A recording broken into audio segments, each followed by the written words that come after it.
Hello, everyone, and welcome back to the 2024 FIDE Candidates in Toronto, where 8 of the world's best players are fighting for the right to become the challenger for the World Championship. This round 7, marking the halfway stage, was dramatic. We saw 3 draws, all of them full of fight, some crazy opening ideas, some crazy tactics, but there was one decisive game, and that did feature one of the co-leaders going into the round. That was Gukesh with the black pieces, and he was facing Alireza Firouzja, who had, up to this point, been facing a tough tournament. Let's jump into that game to check out what happened. And it was the dreaded London system. You love it or hate it, but Firouzja going away from his normal opening repertoire here, maybe just trying to get a position, trying to get a game to force himself out of the tough form he'd had so far in the event. Gukesh clearly was prepared. And here we saw black very confidently play the variation with queen to b6, attacking the b2 pawn, utilizing the fact that the white dark squared bishop has already left its starting square. This vulnerable pawn was defended, but now white can never castle queenside, a fact that might become relevant a bit later on. And after a capture in the center, we do see a pawn structure that's known as the Carlsbad. This is when one side has pawns facing in this direction, the opponent has pawns facing the other way. In this position, in this type of structure, often black has one bad piece, and here it is the light squared bishop. This bishop is often stuck behind its pawn chain. It's often regarded as a big pawn itself, unable to participate, unable to get active, and hence Gukesh's next move. Gukesh here with black just trying to trade off his bad bishop for white's good bishop, also making it more difficult for white to castle on the king side. And here white played a very trendy move. Firouzja here embracing the art of Alpha Zero and pushing his pawn to h4. He realized, for example, trading bishops would not have helped him. Here it's impossible to castle through check, of course, so white's king stuck in the center anyway, might as well gain space on the flanks. Pawn to h4 masked a very creative idea involving a rook lift, rook to h3, preempting the fact that black might want to castle kingside himself later on, and we'll see this rook play a big role throughout the game. Here, black continued to develop. White pushed the pawn forward. Again, Alpha Zero, pushing the h-pawns forward, gaining space on the flanks, developing the rooks laterally. And, okay, after h6 preventing the advance, we saw pawn to a4 really forcing the issue, and white, because he'd moved both of his rooks, unable to castle, instead castles artificially, castles by hand, the white king sneaking over to safety nonetheless. And here Gukesh castled into the attack, a very brave move, and after a few moves of just maneuvering, knight to e5, it was Firouzja who really went for it now, forcing a trade of knights and going for the black king. This is a deadly pin. Black's king has to step out the way. Bishop takes h6 was threatened. So after king to h8, a5, the pawn on a4 was a bit vulnerable. Queen c7, we saw here Firouzja go for it. 2 pawns are attacked. He needed to take some action. e5 under threat, a5 under threat. He defended the more valuable of the two with his knight to f3. And in this position, he faced a dilemma. Firouzja stuck true to his character, true to his nature, and he took a risk. However, he could, if he were in a more peaceful mood, have forced a draw instantly. A move such as bishop takes h6, queen d2 would have also worked immediately. This would have forced a draw by repetition. Attacking h6, the black king has to defend. A check now, forcing the black king back, and a bit of a dance between the queen and king. And this would have signed the score sheets with a draw, but he was rewarded later for his bravery. If we go back, queen takes a5. He chose a bit of a risky strategy, pawn to c4, a pin on the d file, meaning that the center is bound to be cracked open now. Rook to g8.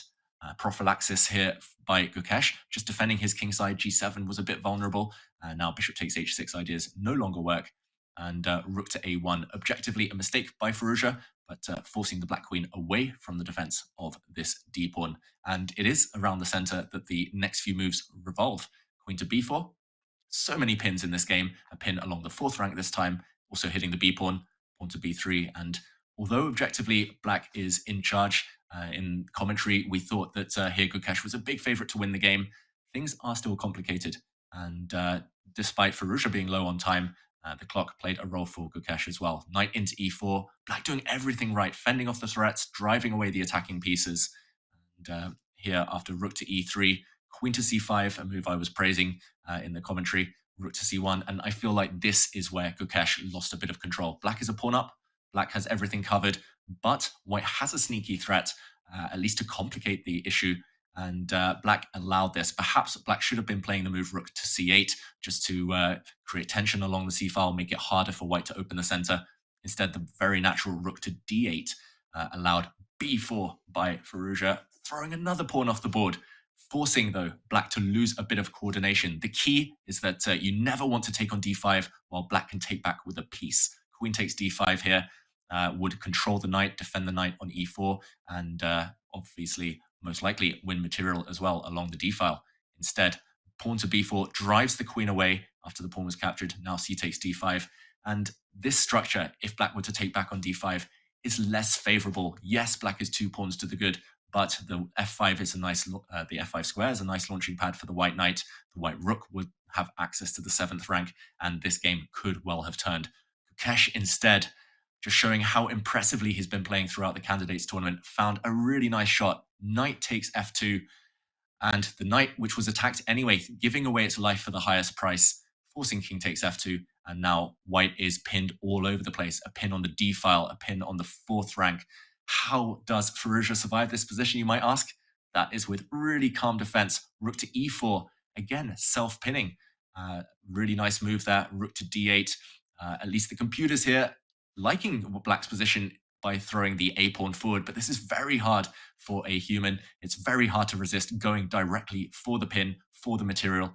White has to defend this knight with bishop e3, and now Gukesh, banking on his calculation that he made a bit earlier when he made that knight sacrifice, knight takes f2, played bishop to c5, and Firouzja here forced to find the only move, queen to b3. Again, not obvious at all, but he found it, of course, trading the queens and saving his extra knight. The problem is, after rook takes d4 here, white could sacrifice the queen. Rook takes d4, and despite the white queen dropping off, white would be left with 2 rooks and a bishop for Her Majesty. Mating threats as well.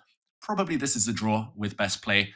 Black's queen, for example, can start giving some checks or maybe try to creep over at some point to win the h5 pawn to give the black king some breathing space. But Gukesh, I think, correctly chose the less risky option here. After queen to b3, he'd realized he's not winning on the spot, and so he transformed the position into a safe endgame, or so he thought. In this position, white has a knight for black's 3 pawns, but white's pieces are about to get active. Rook into c7 is a big threat. Gukesh just ignored this. Perhaps the most pragmatic move to play here would have been something along the lines of pawn to b6, just stopping the white knight from ever entering the action. The white knight is very poorly placed. Instead, though, going straight for his own play, ignoring counterplay, did come back to bite him. And in this position, suddenly the knight leaping forward, he had lost control. Both sides now down to just a couple of minutes. And I think Gukesh perhaps missing white's next brilliant move here. Pawn to b5 is perhaps best. He played rook a8 instead. Not a mistake, but knight to d7, echoing a great knight d7 find by Pragnananda the previous day. This has multiple purposes. Firstly, a fork threatened on b6, hitting both black rooks simultaneously. But the beauty behind this move is this variation. Pawn to a3, rook takes a3, sacrificing the rook. And if black does take, he is deflected away from the back rank where rook and knight combined, as well as this h-pawn. Watch out for this pawn playing a part. This delivers checkmate. The black king is caught in a net, a series of checks, and eventually the white rook closes the trap, closes the door, and checkmate. So a3, Gukesh's plan has been foiled, and here he panicked. He should perhaps have played a move such as b5. It turns out that knight to b6, yes, it's a fork, but this can be rebuffed by a check, and the black rook defending its counterpart here. The game would continue. Instead, he actually lost a valuable tempo. He played king to h7, hoping to push the black a pawn, but here, after Firouzja's rook to f3, it turns out the white combo of 2 rooks and a knight were just too difficult to stop. The black king stuck in a mating net with no defenders around it. Gukesh here, no time on the clock. He banked everything on his a pawn, but ultimately, after rook takes f7, he realized his king is doomed.